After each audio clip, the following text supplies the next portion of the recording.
மக்களை வணக்கம். நான் உங்கள் கோடங்கி. மீண்டும் உங்களை சந்திப்பதில் மகிழ்ச்சி. இந்த வீடியோவில் நம்ம என்ன பேச போகிறோம் அப்படின்னா, உச்சநீதிமன்றத்தில் திமுக சார்பில் ஒரு மனு போட்டிருந்தாங்க. அந்த மனு இன்றைக்கு வாபஸ் பெறப்பட்டிருக்கிறது. தள்ளுபடி பண்ணப்படலை, வாபஸ் பெறப்பட்டிருக்கு. ஏன் வாபஸ் வாங்கினாங்க? அல்ல திமுக தவறாக மனு போட்டாங்களா? அல்லது திமுகவுக்கு உச்சநீதிமன்றம் கொட்டு வைத்தது? உச்சநீதிமன்றத்தில் திமுக மனு தூக்கி வீசிட்டாங்க. திமுகவுக்கு பெரிய பேக் ஃபயர் ஆயிடுச்சு, பின்னடைவாயிருச்சு. தாவேக்கா தொண்டர்கள்லாம் உற்சாகமாக கொண்டாடுறாங்க. இனிமே கரூர் செல்வதில் விஜய்க்கு எந்த தடையுமே இல்லை. கரூர் செல்ல விடாமல் விஜயை தடுத்தது திமுக. அதை உச்சநீதிமன்றம் மண்டையிலே கொட்டி விரட்டி விட்டுருச்சு அப்படின்னு பலவாறான கருத்துக்கள் உலா வந்துகிட்டு இருக்கு காலையிலேருந்து. அந்த சம்பவம் கோர்ட்டில் நீதிமன்றத்தில் அந்த வழக்கு நீதிபதிகள் பேசின பிறகு அது திரும்ப அவர்கள் வாபஸ் பெற்ற பிறகு நடக்கிற நிகழ்வுகள் எல்லாம் பார்த்தீங்கன்னா தாவேக்காவுக்கு எதிராக திமுக செய்த சதிகள்லாம் உடைக்கப்பட்டுச்சுன்னு பேசுறாங்க. உண்மையிலேயே என்ன நடந்தது, ஏன் அந்த மனு வாபஸ் பெறப்பட்டது அப்படின்றத பற்றி தான் நம்ம இந்த வீடியோவில் பேச போகிறோம். முழுமையாக அந்த வீடியோ பாருங்க. உங்களுக்கு ஏற்படுகிற சந்தேகங்களை கமெண்ட்டுகளாக சொல்லுங்க. செகண்ட் திங் ஒரே ஒரு விஷயம் தான். நம்முடைய சேனலை நிறைய பேர் பார்த்துக்கிட்டு இருக்கீங்க, சப்ஸ்கிரைப் பண்ணாமல் பார்க்குறீங்க. அன்பு நண்பர்களே, உங்களால் மட்டும் நடத்தப்படுகிற சுயாதீன ஊடகம். யாருக்கு சாதகமாகவோ பாதகமாகவோ பேசுவதில்லை.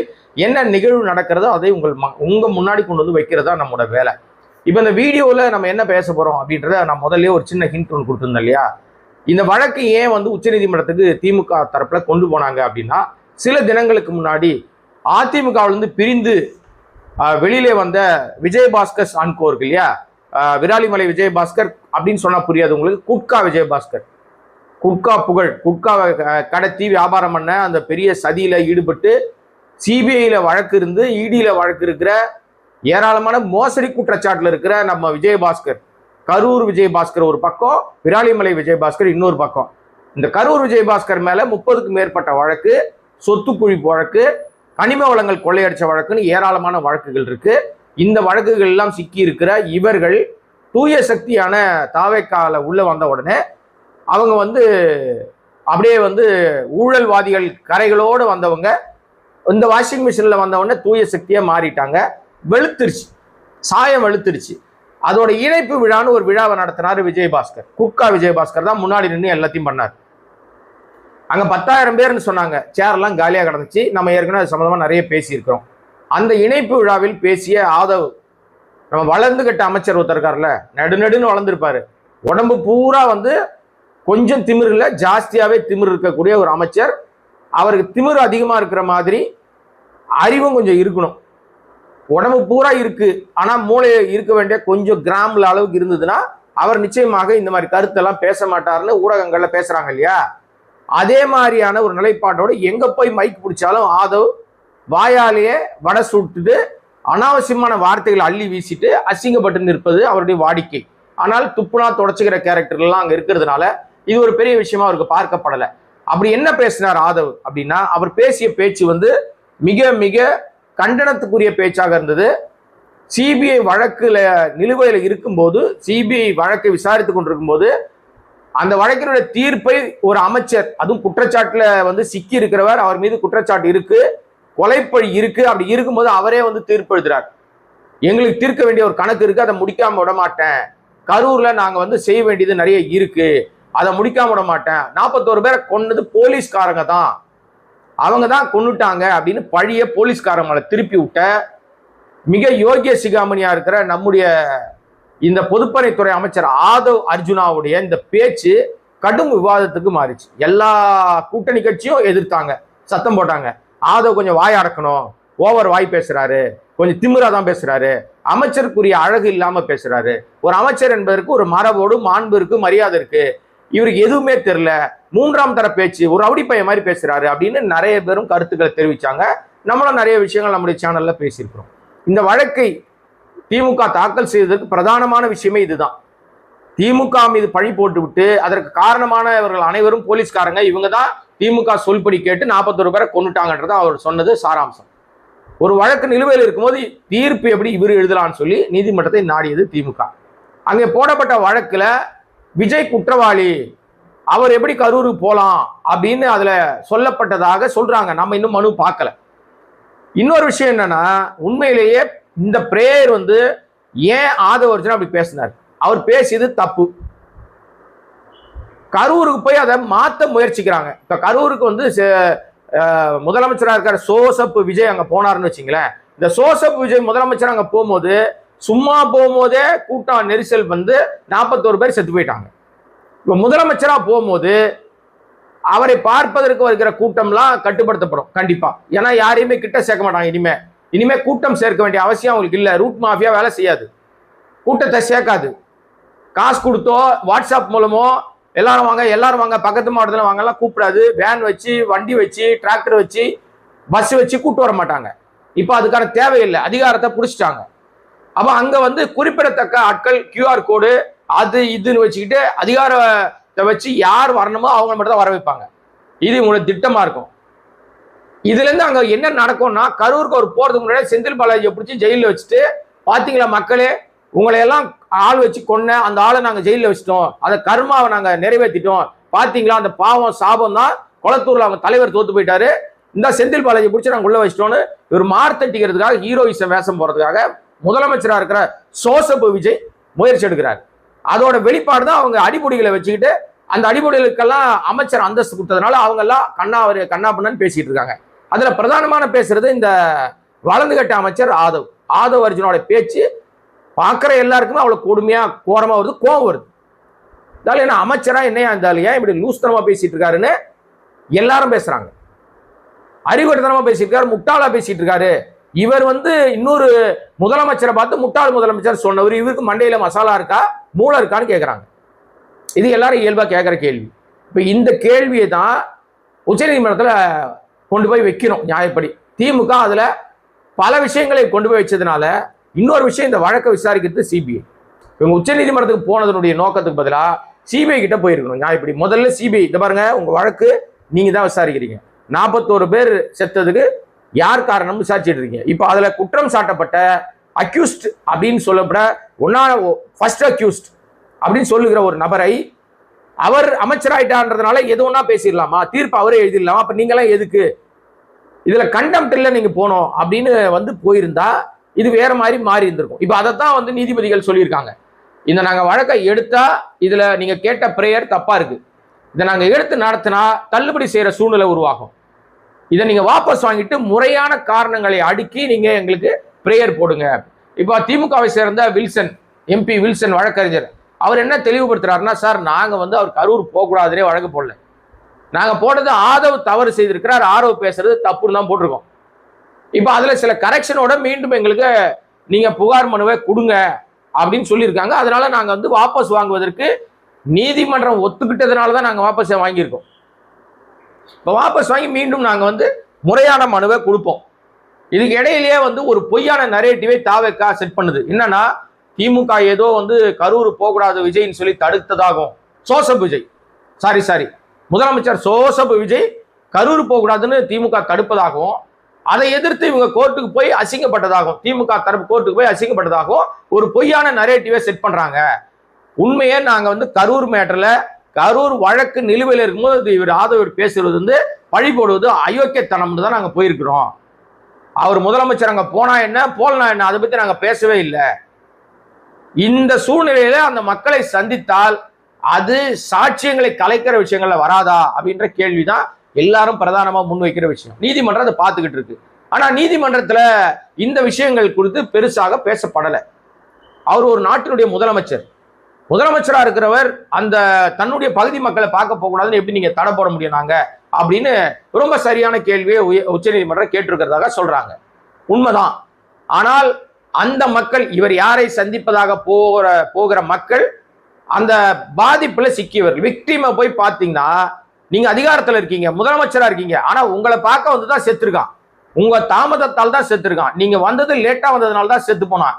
அனைத்திற்கும் காரணம் சோசப் விஜய் தான். முதலமைச்சராக இருக்கிற சோசப் விஜய் அன்னைக்கு முதலமைச்சரா இல்ல, நடிகனா இருந்த அந்த சோசப் விஜயால தான் இந்த மக்கள் செத்து போயிட்டாங்க. இப்ப இவர்கள் இறந்து போனதை இவங்க மாத்தி வேற வகையில சொல்வதற்கான முயற்சி எடுக்கிறாங்க. இதுதான் தவறு என்று நாங்கள் சொல்லுகிறோம். இதை எதிர்த்து தான் நீதிமன்றத்தை நாங்க நாட இருக்கிறோம் அப்படின்னு வில்சன் வந்து தெளிவுபடுத்துறாரு. அதுக்குள்ள தாவேக்காவை சேர்ந்தவங்கெல்லாம் கொண்டாடுறாங்க, பாத்தியா மண்டையில கொட்டிருச்சு, ஒரு ஆணியும் இல்லை, யாரும் மண்டையில கொட்டலை. இப்போ அந்த வழக்கு வாபஸ் பெறப்பட்டிருக்கிற வழக்கு திரும்ப அவங்க மனுவை போட போறாங்க. இப்போ இந்த உச்சநீதிமன்றத்தில் நடந்த அந்த விஷயத்தினுடைய சாராம்சத்துல திமுக வழக்கை வாபஸ் வாங்கி இருக்கிறது. மீண்டும் அவர்கள் வழக்கை போடுறதுக்கான அடுத்த கட்ட நடவடிக்கை எடுக்க ஆரம்பிச்சிட்டாங்க. இப்போ RS பாரதி கடிதம் அனுப்பிட்டார் சிபிஐக்கு. யார் மேல கடிதம் புகார் சொல்லி கடிதம் அனுப்பிட்டாருன்னா நம்ம ஆதவ அர்ஜுனா, அமைச்சராக இருக்கிற ஆதவ அர்ஜுனா வாய் துடுக்கா பேசுறாரு, திமிரா பேசுறாரு, சாட்சியத்தை கலைக்கிற மாதிரி மிரட்டுற மாதிரி பேசுறாரு. இதனால இந்த வழக்கிற்கு சிக்கல் வரும். ஆகவே ஆதவருடைய அந்த பேச்சுக்கு நீங்க சிபிஐ என்ன நடவடிக்கை எடுக்க போறீங்க அப்படின்னு பால சிபிஐ கிட்ட கொடுக்குறாங்க. திமுக ஒரு கடிதம் அனுப்பிவிட்டது. இந்த கடிதத்தின் மீது சிபிஐ என்ன நடவடிக்கை எடுக்கும்? அதுதான் இன்னைக்கு எல்லாரும் பார்க்கிற முக்கியமான விஷயமாக பார்க்கப்படுது. ஆக்சுவலா நடந்தது இதுதான். இப்போ சிக்கலே என்னன்னா, இவர் கரூர் போலாமா வேணாமான்றதுல எதுவுமே இல்லைன்னா அவர் பாட்டு போயிருந்திருப்பார். இந்த ஆதவ் என்கிற இந்த வாய்த்துடுக்கான இந்த அமைச்சர் எல்லா இடங்களிலும் தேவையில்லாத கருத்துக்களை பேசி தன்னை ஒரு பெரிய யோகிய சிகாமணி மாதிரி காட்ட முயற்சித்து இவர் எல்லா இடங்கள்லையும் அடி வாங்கிட்டு இருக்காரு, அசிங்கப்பட்டு இருக்காரு. ஆனா துப்புனா தொடச்சிக்கிற கேரக்டரா இருக்கிறதுனால ஆதவுக்கு சூடு சொரணையே கிடையாதுன்னு எல்லாரும் சொல்றாங்க. ஒரு அமைச்சரா இருக்கிறவர் எப்படி பேசணும்னு அவருக்கு முதல்ல கிளாஸ் எடுங்கன்னு எல்லாருமே சொல்றாங்க. ஆக இன்றைக்கு முதலமைச்சர் கரூர், அதாவது ஜோசப் விஜயனுடைய கரூர் பயணத்திற்கு முட்டுக்கட்டையாக இருப்பது திமுக அல்ல, ஆதவனுடைய வாய். அந்த வாய் சும்மா இல்லாம தேவையில்லாத பேச்சு பேசிதான் இவ்வளவு பிரச்சனை. நீதிமன்றத்தை நாடுறது, சிபிஐ கடிதம் அனுப்புறது, எல்லா கட்சிகளையும் எதிர்ப்பு தெரிவிக்கிறது, அதிமுக, பாஜக உட்பட, விசிக உட்பட, கம்யூனிஸ்டுகள் உட்பட எல்லாருமே ஆதவுடைய பேச்சை, வாய் துடுக்கான பேச்சை கண்டிக்கிறாங்க. இணைஞ்சிட்டாங்களா, அதுல நீங்க கும்மி அடிச்சிங்க, குஜிலி மஸ்து பண்ணீங்க, உங்களை யார் வேணான்றா? எதுக்கு தேவையில்லாத இல்லாத ஒரு விஷயத்த நீங்க கதை கட்டுறீங்க? தாமதத்தால் 41 மரணங்கள் எல்லாருக்கும் தெரிஞ்ச உண்மை. ஆனா அந்த பழியை இன்னைக்கு வரைக்கும் முதலமைச்சரா இருக்கிற ஜோசப் விஜய் ஏத்துக்கிறது இல்லை. அதனாலதான் அவருக்கு தொடர்ந்து கொண்டே இருக்கிறது சிக்கல். அவருடைய அந்த முதலமைச்சர் உட்கார்ந்து இருக்கிற அந்த அதிகாரமிக்க பதவியில உட்கார்ந்து கூட அவரால் நிம்மதி இல்லாமல் சுத்திட்டு இருக்கிறதுக்கு ஒரே காரணம் இந்த கரூருடைய 41 மரணங்களுடைய அந்த ஆன்மாக்களுடைய அழுகுறலும் ஓலமும் தான். நான் ஏன்டா செத்தனே தெரியாம குழந்தைங்க செத்துச்சுல, ஒரு 13 குழந்தைங்களுக்கு மேல. இந்த ஸ்பாவம் உன்னை எப்படி சும்மா விடும்? ஜோசப் விஜய் எப்பெல்லாம் அவர் ரிலாக்ஸ் ஆகணும்னு நினைக்கிறாரோ அப்பெல்லாம் இந்த 41 மரணங்கள் அவர் அழுத்தும். அவரால் நிம்மதியாவே இருக்க முடியாது, டெஃபனட்டா இருக்க முடியாதுங்க. நான் ஒரு வீடியோ பார்த்தேன், ஒரு அம்மா பேசியிருக்கிறாங்க. அந்த வீடியோவை நான் போடுறேன், நீங்க பாருங்க. ஜெயலலிதா அம்மையார் வந்து பாத்தீங்கன்னா மகாமகம் ஒரு நிகழ்ச்சியில நிறைய பேர் இறந்து போனாங்க. அதுக்கப்புறம் தான் அவங்க ஆட்சிக்குள்ள வந்தது தன்மை வந்தது. அதே போலதான் விஜய் சாரும் இந்த ஒரு சம்பவம் வந்து அவர் ஆட்சிக்கு, அந்த காலத்துல ஒரு ஆட்சி வரணும்னா ஒருத்தர் பலி கொடுத்து அப்படி ஆட்சிக்கு வர்ற தன்மை இருந்தது. அரசர்கள் அந்த ஒரு போரிட போகும்போது ஒரு நாட்டை பிடிக்கணும்னா ஒரு வீரர்களை வந்து பலி கொடுத்து அப்படி போன மாதிரி போர்ல பலி இருக்கதான். அதே போலதான் இந்த தன்மை. இது வந்து இந்த அந்த பலி கொடுத்து அவர் ஆட்சி அமர்த்தின மாதிரி அந்த அமைப்பு. எனக்கு நான் வந்து இந்த கரூர் சம்பவம் நடக்கும் போது நினைச்சேன் இவர் வந்துருவாரு அங்கிற. ஏன்னா இங்க வந்து ஒரு பெரிய அசம்பவம் நடந்து அது வந்து அவருக்கு சாதகமா மாறிடுச்சு. அந்த உயிர் பலி அவருக்கு சாதகமா, எந்த கட்சிக்காரங்க நடத்தினாங்களோ அவங்களுக்கு இது சாதகமா மாறிடுச்சு. அந்த அம்மா என்ன சொல்லுதுன்னா, அந்த அம்மா ஜோசிக்கார அம்மா போல இருக்கு. இந்த ஜோசியத்தை நம்புறாரு இல்லையா நம்ம ஜோசப் விஜய் முதலமைச்சர், அந்த அம்மா ஒரு ஜோசிக்கார் போல இருக்கு. உடனே அந்த அம்மா சொல்லுது, மன்னர்கள்லாம் அந்த காலத்துல எங்கேயாவது போறாங்க அப்படின்னு சொன்னா பலி கொடுப்பாங்க, அப்ப அவங்க போற காரியம் ஜெயிச்சிருவாங்க.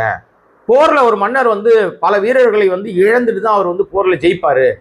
அதற்கு உதாரணமா அந்த அம்மா என்ன சொன்னாங்கன்னா, அதான் ஹைலைட்.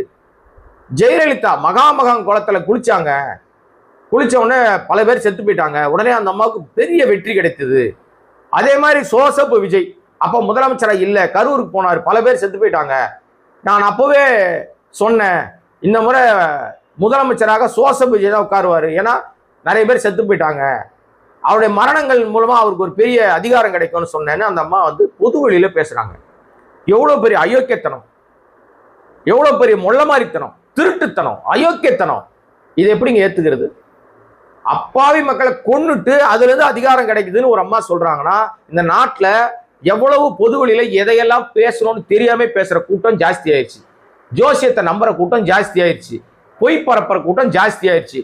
பொய்யை மட்டுமே நம்புகிற கூட்டமும் ஜாஸ்தி ஆயிடுச்சு. பரப்புற கூட்டமும் ஜாஸ்தி ஆயிடுச்சு, நம்புற கூட்டமும் ஜாஸ்தி ஆயிடுச்சு. அப்ப என்ன நடக்கும்? உண்மை ஊர் சுற்றி வருவதற்குள் பொய் உலகம் சுற்றி வந்துடும், வதந்தி உலகம் சுற்றி வந்துடும்.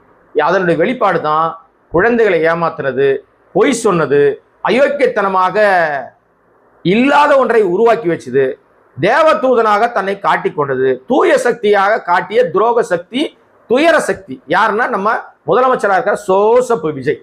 இவர் தான் ஒட்டுமொத்த பழிக்கும் காரணமானவர். ஆனால் பழியை அடுத்தவங்களை போட்டுட்டு இன்று வரை தப்பிச்சுக்கிட்டு இருக்கார். சட்டத்தின் பிடியில தப்பிச்சிடலாங்க, மற்றவர்கள் பார்வையில நீங்க தப்பிச்சிடலாம். எந்த சூழ்நிலை வேணாலும் ரகசியங்களை நீங்க உங்களுக்குள்ளே வச்சுக்கிறதா கூட நீங்க நம்பலாம். நீங்க ரொம்ப யோக்கியமானா வெள்ளை சட்டை வெள்ளை பேண்ட் போட்டு கூட ஊரை ஏமாத்தலாம். ஆனால் உங்களுடைய ஆன்மாக்குள்ள இருக்கிற இந்த 41 மரணங்களுடைய ஓலமோ, அந்த அழுகுறலோ, அந்த பாவமோ உங்களை எந்த காலத்திலும் நிம்மதியா இருக்கக்கூடாது. எந்த காலத்திலும் நிம்மதியா இருக்கக்கூடாது. மிஸ்டர் முதலமைச்சர் ஜோசப் விஜய், உங்களுக்கு யார் வேணா முட்டு கொடுக்கட்டும், இப்ப யார் வேணா சப்போர்ட் பண்ணிட்டோம். கரூர் சம்பவத்தில் நீங்க பண்ணது அயோக்கியத்தனத்துடைய உச்சம். உங்களால் தான் 41 பேர் செத்தாங்க, அதுல எந்த மாற்றமும் கிடையாது. நீங்க யாருக்கிட்ட வேணா எத்தனை கேஸ் வேணா போடுங்க, யார் மேல வேணா என்ன வேணா பழி போடுங்க. ஆனா இந்த 41 மரணங்களுக்கு நீங்க மட்டும்தான் பொறுப்பு. உங்களால் மட்டும்தான் அது நடந்தது. நீங்க 12 மணிக்கு நேரடியா போயிருந்தீங்க, 1 மணிக்கு போயிருந்தீங்க, 2 மணிக்கு போயிருந்தீங்கன்னா இந்த பாதிப்பு நடந்திருக்காது. நீங்க லேட்டா போனதுனாலதான் 41 மரணங்கள். சிபிஐ என்ன தீர்ப்பு சொல்ல போகுது இது வரைக்கும் தெரியாது. யார் என்ன வேணாலும் வழக்கு போட்டோம், அந்த வழக்குல உங்களுக்கு சாதகமா வருதா பாதகமா வருதா கூட தெரியாது. ஆனா உங்க மனசாட்சி என்பது உங்களை கொல்லும். நீங்க எப்பெல்லாம் சந்தோஷமா இருக்கிறதா நினைக்கிறீங்களோ அப்ப கூட உங்க மூஞ்சி தெளிவா இருக்காது, மலர்ச்சியா இருக்காது. காரணம் இந்த மரணங்களுடைய சாபம். நான் அதெல்லாம் நம்புறது இல்லை, ஆனா இதெல்லாம் நடக்கும், 100% நடக்கும். எப்பவுமேங்க நாம் எதை விதைக்கிறோமோ அதையே அறுவடை செய்வோம் அப்படின்னு சொல்லுவாங்க இல்லையா? பூமரங் மாதிரி தான். நீங்க என்ன செஞ்சீங்களோ அது உங்களுக்கு திரும்புது. இன்றைக்கு 55 நாட்களை கடந்தும் இந்த ஆட்சியால் ஒரு நாள் கூட நிம்மதியாக ஆட்சி நடத்துவதற்கான எந்த சூழலையும் எடுக்க முடியவில்லை. அதற்கு என்ன காரணம்னா, அகஸ்மாத்தா விளையாட்டுத்தனமா பொய் பரப்பி ஆட்சிக்குள்ள உட்கார்ந்ததுனால நிர்வாகத்தை நடத்த தெரியல. இதுதான் உண்மை. எனிவே மக்களே, நம்முடைய சேனல்ல சப்ஸ்கிரைப் பண்ணாம பார்த்துட்டு இருக்க அன்பு மக்களே, சப்ஸ்கிரைப் பண்ணுங்க, சப்போர்ட் பண்ணுங்க. கரூர் அந்த விஜயத்திற்கு முதலமைச்சருக்கு தடை ஏற்பட்டிருக்கிறதா, அவர் போவாரா போக மாட்டாரா இனிமே தான் தெரிய வரும். ஸோ இது உச்சநீதிமன்றத்தில் நடந்த நிகழ்வு இதுதான். இதுல எந்த விதமான வேறு விஷயங்கள் நடக்கல. ஸோ திமுக என்பது எப்பவுமே சட்டத்துறையில ரொம்ப வலுவாக இருக்கும். எங்கேயோ ஒரு இடத்துல அவர்கள் கோட்டை விட்டிருக்கிறார்கள். அதை சரி செய்து கொண்டு மீண்டும் அவர்கள் தன்னுடைய பணியை தொடருவாங்கன்னு தான் நம்ம நம்புறோம். பார்க்கலாம் என்ன நடக்குது அப்படின்றத. மீண்டும் உங்களை சந்திக்கிறேன். நன்றி, வணக்கம்.